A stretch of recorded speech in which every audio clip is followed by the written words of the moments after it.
الف لام میم، اللہ جو معبود برحق ہے اس کے سوا کوئی عبادت کے لائق نہیں، زندہ ہے سب کو تھامنے والا۔ اس نے اے نبی تم پر سچی کتاب نازل کی جو پہلی آسمانی کتابوں کی تصدیق کرتی ہے، اور اسی نے تورات اور انجیل نازل کی تھی۔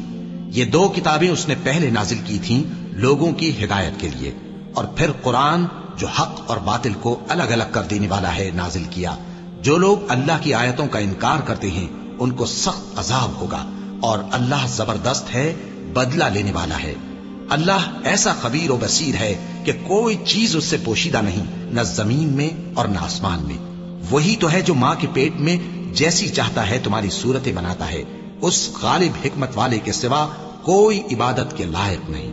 اے پیغمبر، وہی تو ہے جس نے تم پر یہ کتاب نازل کی جس کی بعض آیتیں محکم ہیں اور وہی اصل کتاب ہیں، اور بعض دوسری متشابہ ہیں۔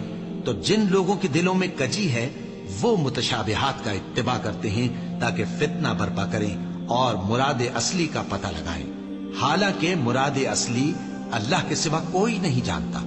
اور جو لوگ علم میں گہری نظر رکھتے ہیں وہ یہ کہتے ہیں کہ ہم ان پر ایمان لائے، یہ سب آیات ہمارے پروردگار کی طرف سے ہیں، اور نصیحت تو عقل مند ہی قبول کرتے ہیں۔ اے پروردگار، تو اس روز جس کے آنے میں کچھ بھی شک نہیں سب لوگوں کو اپنے حضور میں جمع کر لے گا، بے شک اللہ خلاف وعدہ نہیں کرتا۔ جو لوگ کافر ہوئے اس دن نہ تو ان کا مال ہی اللہ کے عذاب سے ان کو بچا سکے گا اور نہ ان کی اولاد ہی کچھ کام آئے گی، اور یہ لوگ آتش جہنم کا ایندھن ہوں گے۔ ان کا حال بھی فرعونیوں اور ان سے پہلے لوگوں کا سا ہوگا جنہوں نے ہماری آیتوں کی تکذیب کی تھی، تو اللہ نے ان کو ان کے گناہوں کے سبب عذاب میں پکڑ لیا تھا، اور اللہ سخت عذاب کرنے والا ہے۔ اے پیغمبر، کافروں سے کہہ دو کہ تم دنیا میں بھی عنقریب مغلوب ہو جاؤ گے اور آخرت میں جہنم کی طرف اکٹھا کیے جاؤ گے، اور وہ بری جگہ ہے۔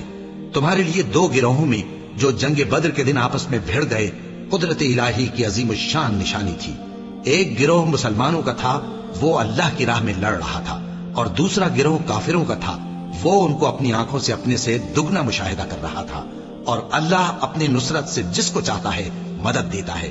جو اہل بصارت ہیں ان کے لیے اس واقعے میں بڑی عبرت ہے۔